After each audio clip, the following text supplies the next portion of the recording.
Yau na dawo, madayin Hausawa na ce na dawo.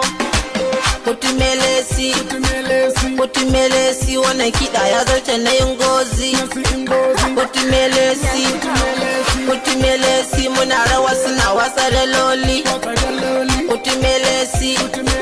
Kutumelesi, wannan kiɗa ya zarce na yin gozi. Kutumelesi, muna rawa suna wasa da loli.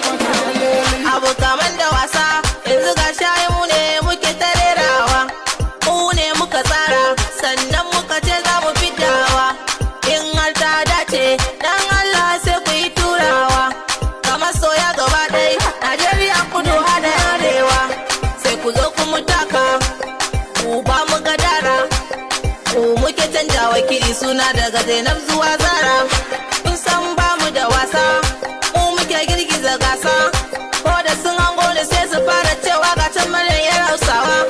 Wannan kiɗi in na kama, wallahi ta zama nama. Wallahi sala nake yanka ta sa zuwa gunduwa goma.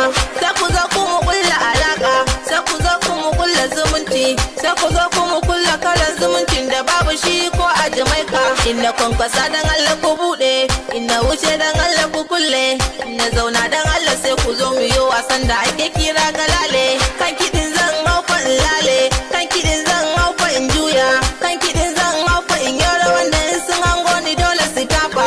Masoya ku ne namu, kuma mu ne naku, kuma da abin da muke yi muna yi shi ne domin ku. Kutumelesi, wannan kiɗa ya zarce na yin gozi. Kutumelesi, muna rawa suna wasa da loli. Kutumelesi, wannan kiɗa ya zarce na yin gozi.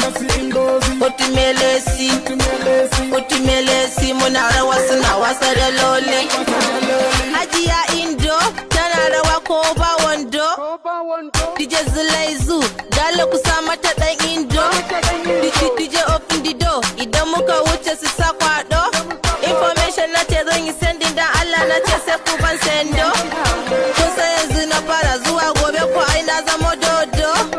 Na sama na ƙasa na tsakiya na ce sai fa ku zauna. Ai yanzu ne za mu fara gaya muku, ai yanzu ne za mu fara nuna muku, ai yanzu ne za mu fara kai ku taron da in kuka je dole a tafa muku. Da sun gano mu sai su fara birkici, da sun gano mu sai su fara razana, da sun gano mu sai su fara tunanin mu ne za mu jefa su cikin kurkuku.